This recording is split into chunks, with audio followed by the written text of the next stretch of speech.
Est-ce que vous savez ce que c'est ça? Non. Bien joué. Un bruit qui court. Et qu'est-ce que c'est qu'un bruit qui court? Un racontage. Je ne connaissais pas dans le dictionnaire, je n'ai pas trouvé ça, un racontage. Mais bon, voilà, c'est un nouveau dictionnaire selon Albert. C'est pas selon Robert, attention, mélangez pas avec le petit Robert, d'accord? C'est pas ça du tout, hein? Qui? Ah bah, sûrement, si vous le dites, si tu le dis, Albert. Oui, c'est un bruit qui court, un racontage, une rumeur, je dirais même un murmure. Et ce matin, j'aimerais vous parler du murmure. Parce qu'on ne se rend pas compte toujours combien le murmure peut faire du mal. Le murmure, c'est ce qui des fois peut tuer les vies et on y reviendra. Le murmure, c'est ce qui peut détruire une famille et on y reviendra aussi. Et je crois qu'au milieu de nous, dans l'église de Jésus-Christ, ça doit disparaître. Mes frères et sœurs, on est tous charnels. On est tous avec nos difficultés. Qui, au milieu de nous, n'a jamais parlé de quelqu'un? Levez la main.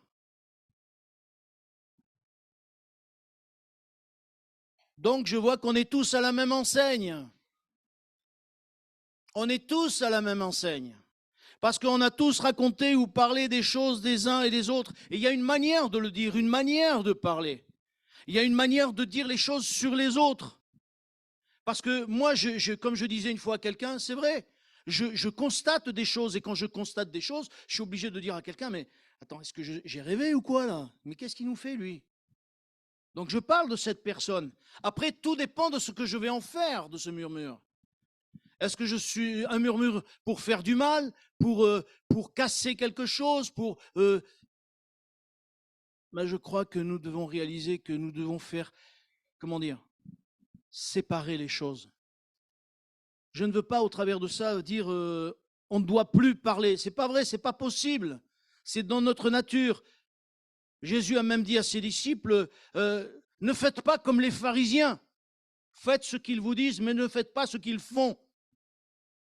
Parce que Jésus savait que les pharisiens avaient de belles paroles dans leur bouche, mais ils n'accomplissaient pas ce que la parole demandait.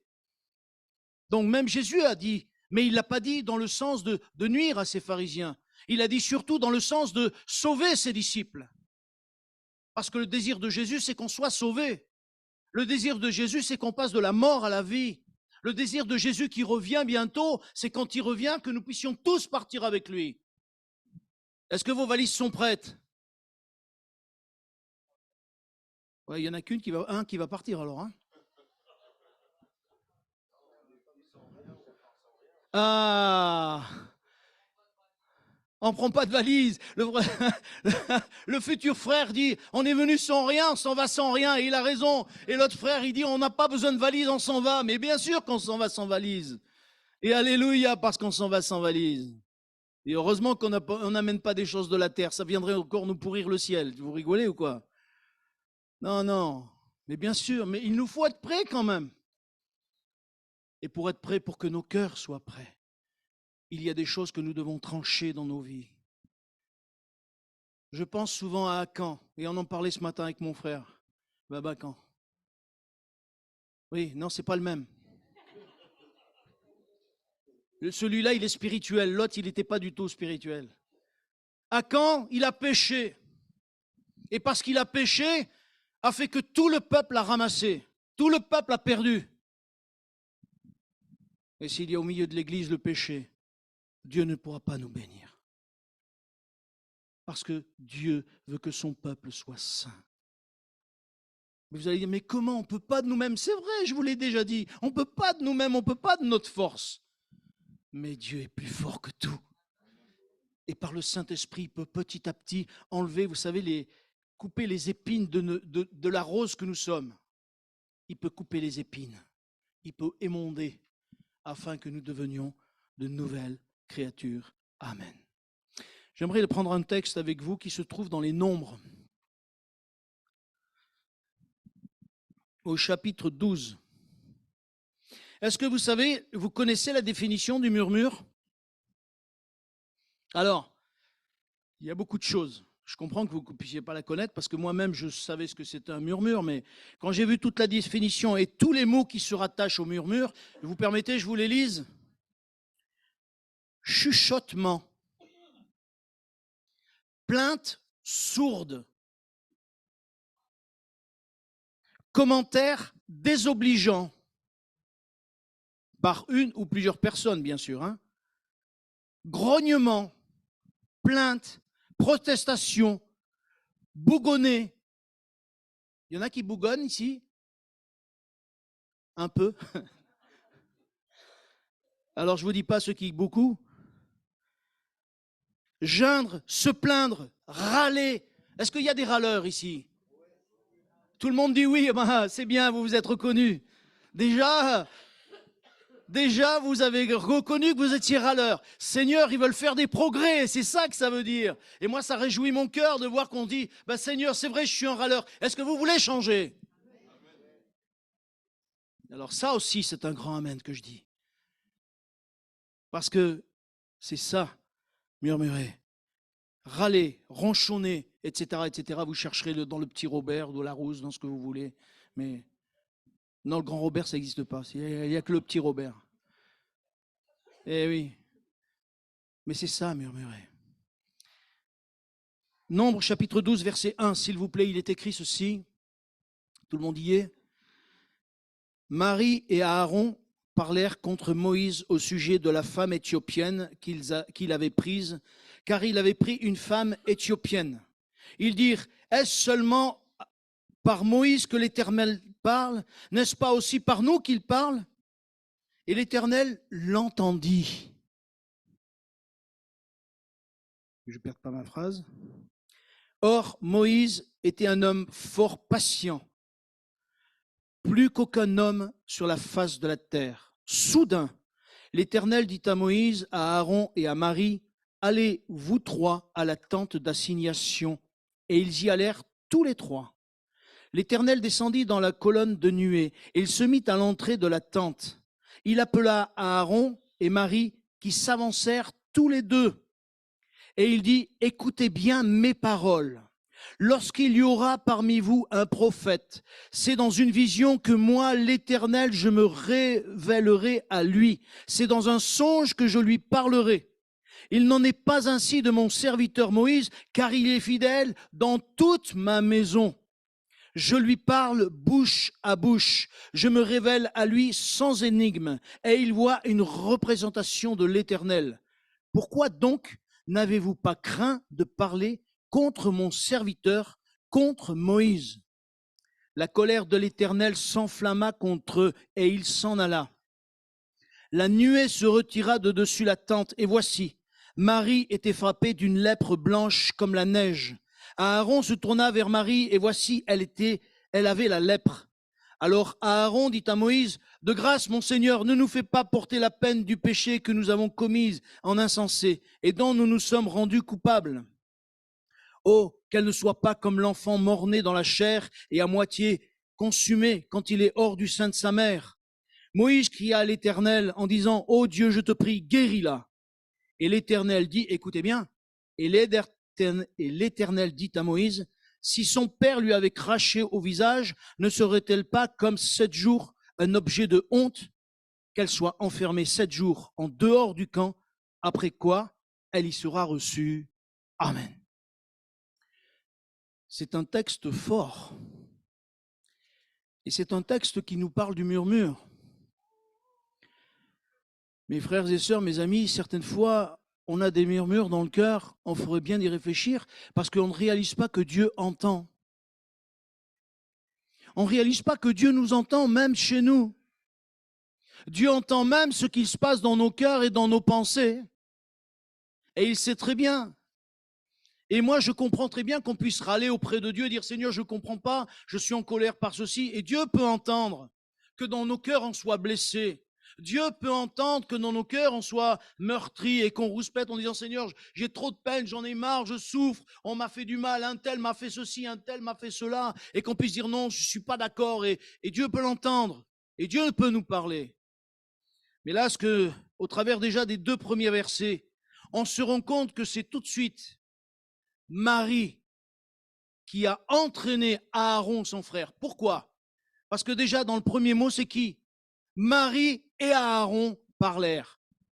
D'abord, vous savez, dans la parole de Dieu, rien n'est inscrit au hasard. Il n'y a pas un mot qui est avant l'autre sans qu'il y ait une raison. Et non seulement il est dit Marie et Aaron, mais on le voit très bien.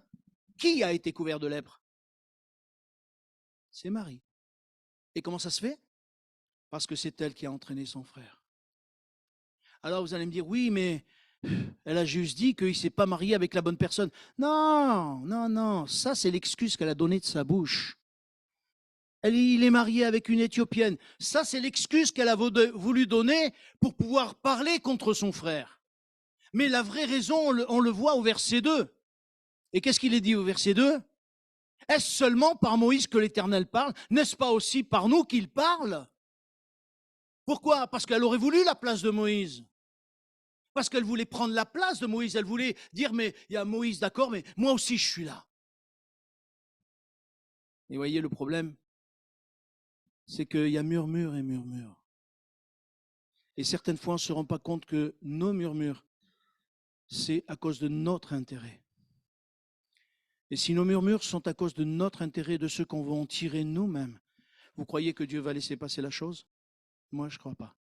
C'est ce qui est arrivé à Marie. Elle a voulu murmurer contre son frère, mais parce qu'elle avait un désir de pouvoir dominer tout le monde. Un désir de dire, puisque moi je prophétise, alors je suis aussi haute que Moïse.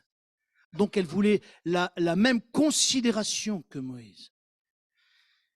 Et je crois que, voyez-vous, là, c'est un danger d'orgueil, un danger de vanité.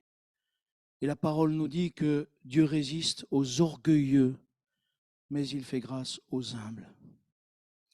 Et lorsque nous parlons, mes frères et sœurs, c'est pour ça que je dis qu'on ne peut pas s'empêcher de parler. Si on n'est pas d'accord avec quelqu'un, on ne peut pas s'empêcher de dire on n'est pas d'accord. Mais attention dans la manière dont nous allons l'exprimer dans notre cœur. Parce qu'en fonction de ça, Dieu le voit. Et si nos cœurs ne sont pas droits dans l'expression que nous voulons dire, notre rouspétance ou notre, je ne sais pas comment il a dit, frère. Comment il a dit? Racontage, dans notre racontage. Si nous disons n'importe quoi dans notre racontage, mais Dieu le voit. Et le problème, c'est que Marie a trouvé de fausses excuses pour accuser son frère.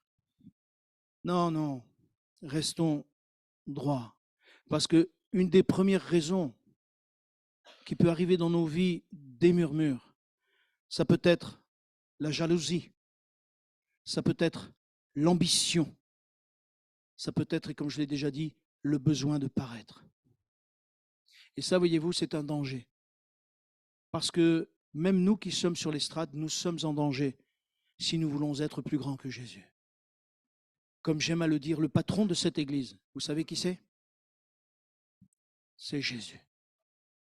Le patron, c'est le Saint-Esprit au milieu de nous. Et moi, je n'ai pas le droit de faire ce que le Saint-Esprit ne veut pas que je fasse. Et je suis désolé de le dire, mais on me demandera plus de compte à moi parce que je prêche, parce que je vous annonce la parole. Et j'ai peur. Et des fois, j'ai peur. Parce que je dis, Seigneur, garde-moi de l'orgueil. Garde-moi de ne pas avoir de bonnes raisons de parler. Je veux vraiment être, Seigneur, sous ton regard. Parce que je ne veux pas oublier que le patron, c'est Jésus. C'est lui qui bénit. C'est lui qui guérit toutes ces personnes-là. C'est lui qui les guérit, ce n'est pas moi. C'est lui qui a donné sa vie pour toutes ces personnes qui étaient là et pour toutes celles qui ne se sont pas encore approchées de Dieu. C'est lui qui a donné sa vie, qui a versé son sang afin que nous soyons pardonnés de nos péchés, afin que notre nom soit inscrit dans le livre de vie.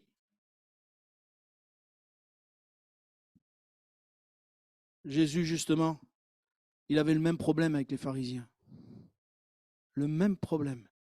Parce que les pharisiens étaient jaloux de ce que tout le monde allait vers Jésus et ils n'allaient pas vers eux. Eux qui se disaient être pharisiens.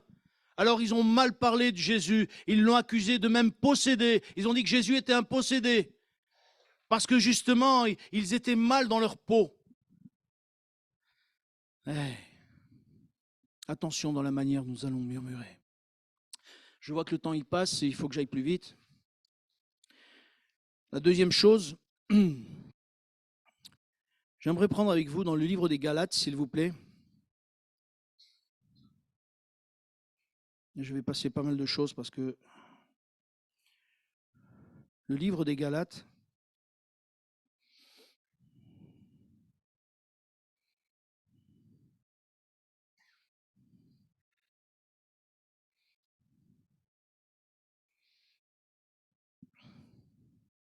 est-ce que vous savez la différence entre le murmure et la critique? Ah, et pourtant, je crois qu'il y a une petite différence. Merci. La critique n'est pas forcément négative. Et la critique, c'est quelque chose qu'on peut dire en face. Si on a quelque chose à dire à quelqu'un, on lui dit c'est la critique, ça. Il existe d'ailleurs des critiques littéraires, des critiques cinématographiques. C'est des gens qui écrivent en disant non, ça c'est pas bon, on estime que c'est pas bon, etc. Mais c'est en face. Le murmure, c'est dans le dos. Le murmure, c'est, on l'a dit tout à l'heure, le chuchotement à l'oreille. Vous savez, ouais, tu sais, lui, nanana, Albert, nanana. C'est ça la critique, c'est ça le murmure. Mais la critique, c'est dire, Albert, tu aurais pu mettre tes appareils aujourd'hui. Eh oui, il y a une différence entre la critique et le murmure. Parce que la critique, elle peut être vraiment en face. Et c'est pour ça que Jésus dit, si tu vois ton frère qui a péché, va vers lui. Dis-lui que ton frère, il a péché, dis-lui. Afin que tu sauves son âme, parce que s'il reste dans son péché, il va mourir s'il reste dans son péché. Donc il faut lui dire. Et peut-être ça va être une critique où la personne va le prendre comme une critique. Quoi? Tu m'accuses? Tu me critiques? Ben oui, mais il vaut mieux que tu sois critiqué aujourd'hui et que tu sois sauvé demain. Plutôt que tu n'acceptes pas la critique et que tu te perdes dans ton péché. Vous savez, c'est difficile des fois de recevoir de quelqu'un une critique parce que c'est notre orgueil qui est touché. C'est notre fond intérieur et c'est difficile d'être touché dans notre orgueil. C'est là qu'il nous faut revenir aux choses simples et dire, Seigneur, toi, tu as été humilié dans tous les domaines. Alors que moi, je suis un peu humilié et que moi, je me soumette à ta volonté pour que mon nom soit inscrit dans le livre de vie. Ah ben, Seigneur, que ce soit comme ça. Si tu l'as voulu, Seigneur, tu l'as voulu, j'accepte. Jésus a accepté tout ça pour que nous puissions être sauvés. Alors, si nous acceptons pour que le Seigneur fasse son œuvre dans notre cœur, ce ne serait pas formidable, ça? D'accepter que peut-être on nous dise, mais t'es pas bon. Vous savez, un jour, quelqu'un est venu vers moi. Il m'a dit, oui, c'est pas mal ta prédication, mais je tiens à te dire que tu es un orgueilleux. Je dis, ben, merci. Qu'est-ce que je dis d'autre? Oui, mais je te le dis, tu es un orgueilleux. Elle a insisté un peu. Je dis, ben merci, que Dieu te bénisse. Ah, ça ne fait pas plaisir, hein? Mais j'ai dit, Seigneur, aide-moi. Peut-être que je suis orgueilleux. Et quand je me suis retrouvé seul, j'ai demandé au Seigneur pardon, parce que je me suis dit, peut-être que je suis rempli d'orgueil et je ne m'en rends pas compte. Ça fait du mal. Mais si le Seigneur est celui qui enlève l'orgueil de ma vie, ah ben gloire à Dieu. Si Dieu enlève les épines de ma vie, gloire à Dieu. Même si ça va faire mal. Vous connaissez, vous, quelque chose qui nous fait pas mal dans le cœur? Des fois, on se sent abandonné, des fois, on se sent seul.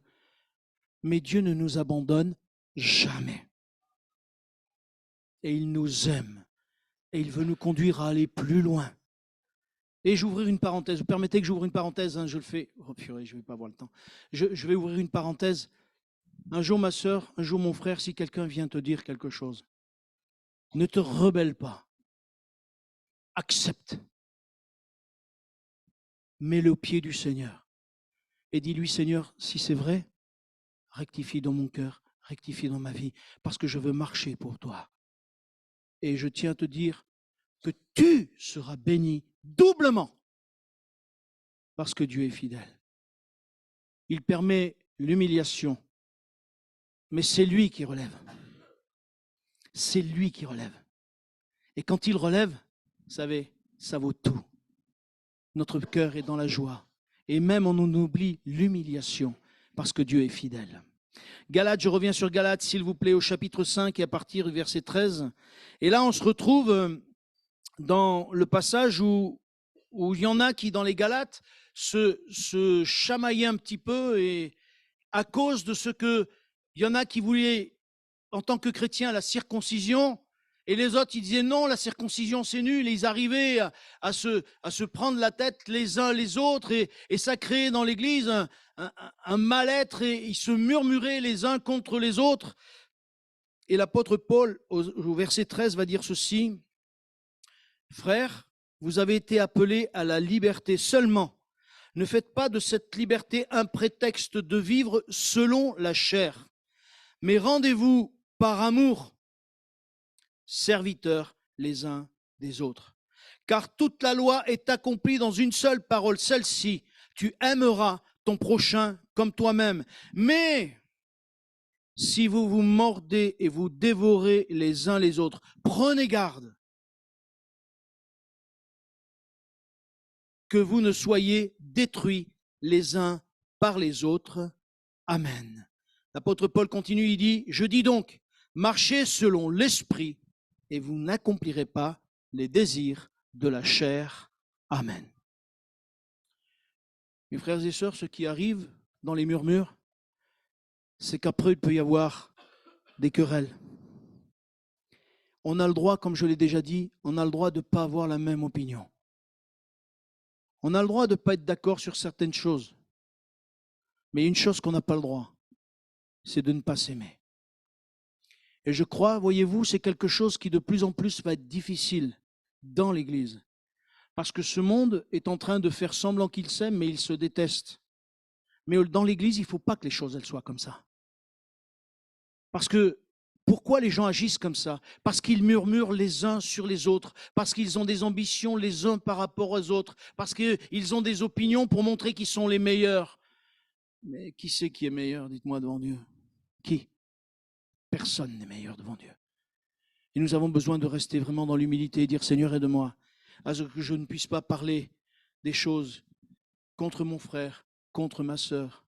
Moïse, il a été critiqué non seulement par sa sœur et non seulement par son frère, mais il a été critiqué aussi par tout le peuple. Un coup, c'est parce qu'il n'y avait pas d'eau. Un coup, c'était parce qu'il n'y avait pas de pain. Un coup, c'était parce qu'il y avait de la viande. Un coup, c'était parce qu'il n'y avait pas de viande. De toute façon, ils étaient tout le temps en train de murmurer.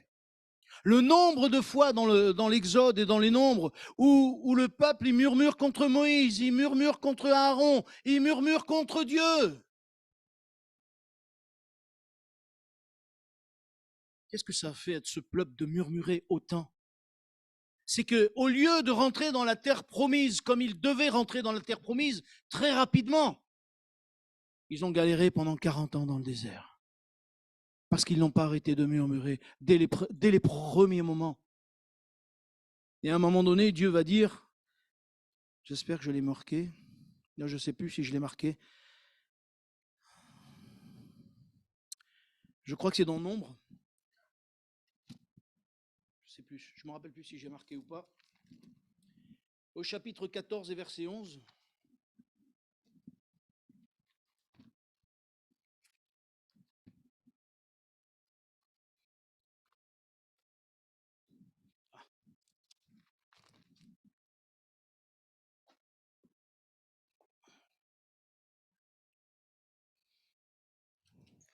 Nombre chapitre 14 verset 11.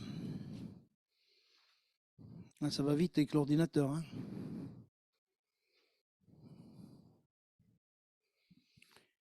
Il est écrit ceci: et l'Éternel dit à Moïse, verset 11.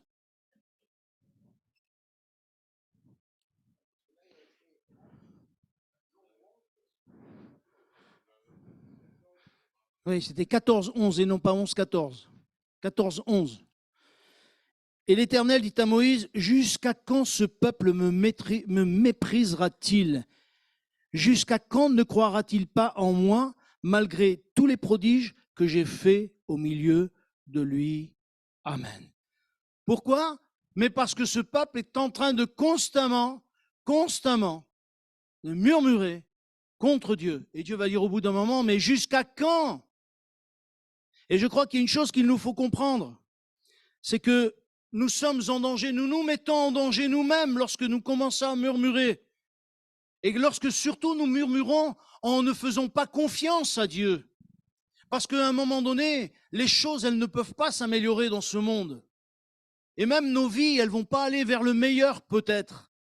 Il y en a qui aujourd'hui toucheront des retraites et qui demain, ils ne toucheront plus du tout. Il y a des gens qui vont travailler bien après moi quand je serai parti à la retraite et ils disent, mais toi, quand tu peux toucher ta retraite, touche, parce que nous, peut-être, on ne touchera plus. Mais si eux, ils ne touchent pas, vous croyez que moi, je vais la toucher, la retraite? On sera tous à la même enseigne. Mais c'est là qu'il va nous falloir faire confiance à Dieu. Et de rouspéter, de murmurer, de faire tout ce qu'on voudra, ça ne servira à rien. Si ça ne servira à rien dans le monde, est-ce que vous croyez que ça va servir dans l'Église? Non, ça va nous pourrir le cœur à chacun en particulier. Le problème, c'est que le murmure risque de créer des querelles, risque de créer des tensions entre chrétiens, alors que Dieu voudrait qu'on s'aime les uns les autres. Dieu voudrait qu'on aille de l'avant les uns les autres. Nous n'avons pas à avoir la même mentalité que ceux du monde. Je m'excuse, je reviens dessus. Parce que pour moi, il est important que nous soyons différents. Je le dis souvent, nous sommes la lumière du monde. Soyons la lumière du monde. Pas seulement dans la bouche, mais dans les actes. Nous sommes le sel de la terre. Non pas dans la bouche, mais dans les actes. Et alors, notre Dieu sera glorifié. Alors, notre Père sera glorifié. Et vous savez, si quand Dieu est glorifié, vous savez, Dieu se réjouit. Et quand il se réjouit, vous savez ce qu'il fait? Il répand sa bénédiction. Vous avez envie d'être béni? Moi, oui. Et je me disais en préparant ce message, je disais, Seigneur, aide-moi à mettre, et j'y reviendrai la semaine prochaine, si je sais plus où je prêche la semaine prochaine, mais je parlerai de la langue bientôt. Parce que le murmure, ça vient de la langue. Et la langue, c'est quelque chose de particulier. La parole, on parle bien de la langue. Mais le murmure, ça vient de notre esprit et de notre cœur. Et le fait est, il faut qu'on change de cœur et qu'on change de mentalité pour que réellement les choses, elles changent. Et que Dieu ne puisse pas dire de nous, mais jusqu'à quand me mépriseront-ils? Jusqu'à quand me mépriseront-ils? Moi, je ne veux pas mépriser le Seigneur. Je veux lui faire confiance, même si je ne comprends pas où je vais, même si je ne comprends pas ce qui se passe aujourd'hui, et il s'en passe des choses. Et je vais le dire comme ça, au risque de choquer quelques-uns. Mais bon, vous me connaissez maintenant. Babacan, il rigole. Parce qu'il me connaît bien maintenant, il sait très bien que je suis franc de port. Vous savez, la Bible dit que les gens n'auront plus d'amour. L'amour du plus grand nombre se refroidira. Et Jésus a dit, trouverai-je la foi lorsque je reviendrai sur la terre? Pourquoi? Parce que même dans nos églises, il y a des problèmes. Même dans nos églises, il y a de gros problèmes. Et mes frères et sœurs, peut-être dans quelques temps, vous allez entendre des choses qui vont vous surprendre et vous bousculer. J'aimerais vous dire, celui qui tient toutes choses dans ses mains et qui règne en maître, c'est notre Dieu. Et c'est pour ça qu'il ne faut pas s'affoler. C'est pour ça que ce n'est pas la peine de murmurer. Mais c'est la peine de dire, Seigneur, j'ai confiance en toi. Je veux marcher pour toi. Je veux m'attacher à toi. Je veux m'attacher à ta parole. Je veux m'attacher à l'église où tu m'as mis. Et si je dois être réveillé, je veux être réveillé pour ton retour. Et je veux vraiment accomplir ta volonté. Après, les autres, ils feront ce qu'ils veulent. Mais moi, je veux m'attacher à toi. Je crois que mes frères et sœurs, nous devons veiller à cela pour que réellement notre cœur ne se trouble pas outre mesure. Allez, un dernier texte. Je vois qu'il est déjà presque moins le quart.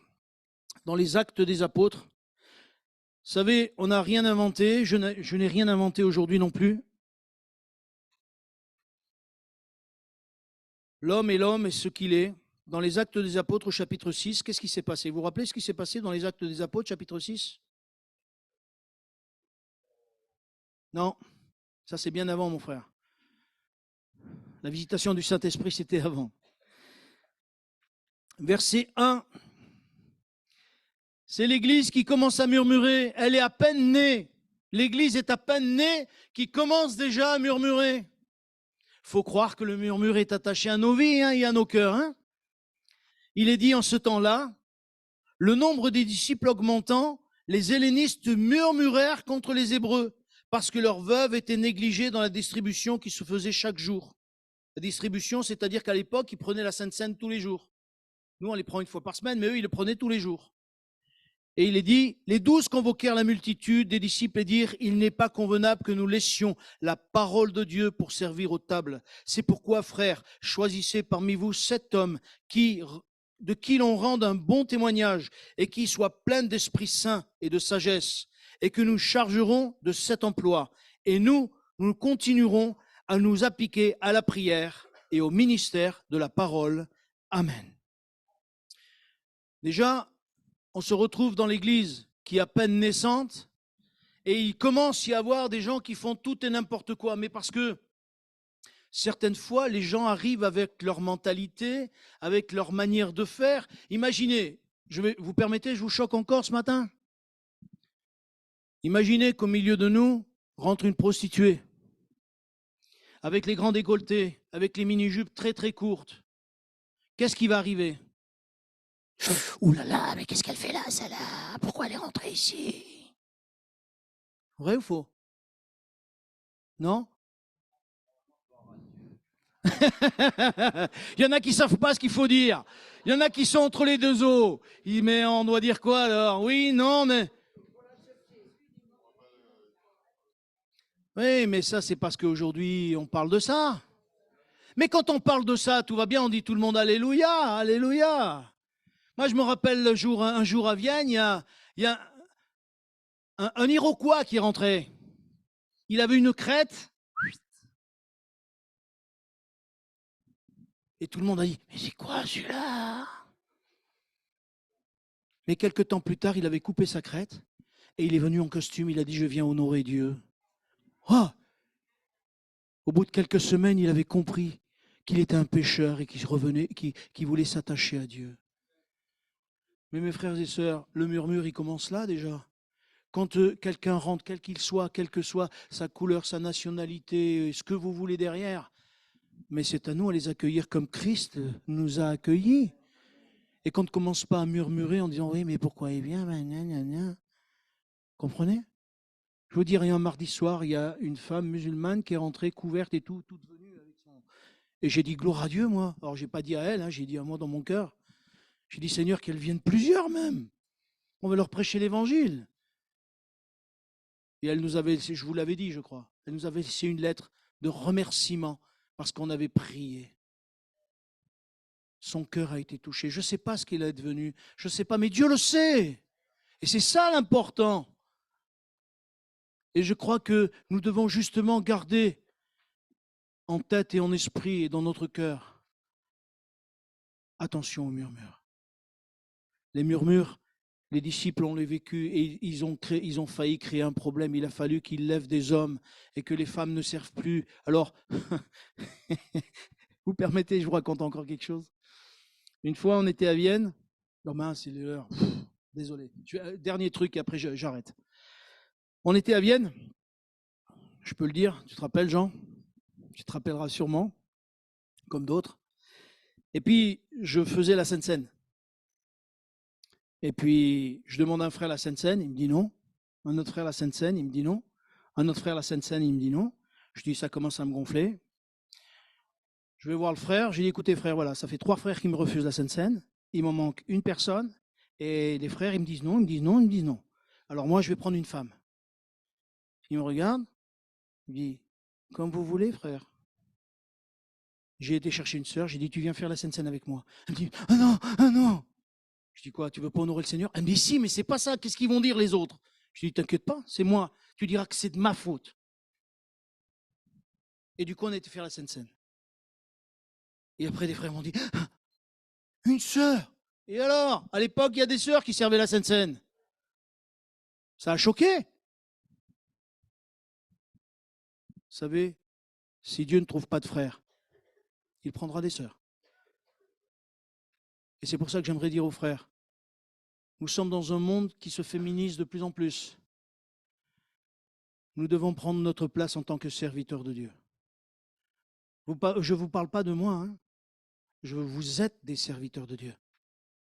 Et vos femmes sont des servantes de Dieu. Mais chacun a sa place. Aujourd'hui, on veut essayer d'inverser les places. Et je le dis sans crainte. Moi, je crois que l'homme, il a une place et la femme a une place. Mais la femme ne peut pas prendre la place de l'homme et l'homme ne peut pas prendre la place de la femme. Chaque chose a sa place parce que Dieu a une place pour chacun. Alors, même s'il y a des choses qui vous choquent, dites-le au Seigneur. Et si je vous ai choqué ce matin, pardonnez-moi. J'aimerais qu'on marche selon la volonté de Dieu et que dans nos cœurs, il n'y ait plus ni les uns ni les autres qui murmurent. Qu'on puisse dire je ne suis pas d'accord et vous avez raison de me dire à la sortie peut-être, et j'arrêterai là parce qu'il y aurait plein de choses à dire aussi, les conséquences et tout ça des murmures. C'est atroce les conséquences des murmures parce qu'on parle contre Dieu quelque part. Dans l'évangile de Jean justement, il est parlé que celui qui parle d'un frère, qui parle mal d'un frère, il parle mal de la loi. Vous vous rappelez de cette parole ? Celui qui parle mal d'un frère, il parle mal de la loi. Si tu murmures contre ton frère, tu parles mal de la loi de Dieu. Et Dieu, il va laisser faire, tu crois ? Moi, je ne crois pas. Mais je crois que ça peut diviser les cœurs, ça peut diviser les familles, ça peut diviser les familles, les murmures. Ça peut diviser l'Église. Mes frères et sœurs, nous sommes dans des temps où l'Église, elle est fragile. Nous sommes fragiles. Et nous devons prier les uns pour les autres. Nous devons tout faire pour que réellement nos cœurs appartiennent à Jésus-Christ, qui c'est le centre de nos vies. Je vous pose une question, hein, c'est une question ça. Qui est le centre de nos vies ? Vous me rassurez là. Vous me rassurez. Ce n'est pas celui qui est sur l'estrade qui est important, c'est Jésus. Nous voulons te bénir et te remercier, Seigneur, et je te prie vraiment de nous aider les uns et les autres à ne pas murmurer. Nous ne voulons pas te déplaire. Seigneur, murmurer, c'est te déplaire. Murmurer contre un frère, comme le dit ta parole, c'est aller contre la loi de Dieu. Alors, s'il te plaît, aide-nous à nous aimer les uns les autres. Aide-nous à nous chérir les uns les autres. Aide-nous à ce que nous ayons la place que tu veux nous donner, afin que réellement nous puissions te connaître et mieux te connaître. Tu bénis mes frères, tu bénis mes sœurs, tu bénis tous ceux qui sont là, Seigneur. Je te le demande dans le nom de Jésus et je te dis merci, tendre Père. Amen. Seigneur vous bénisse.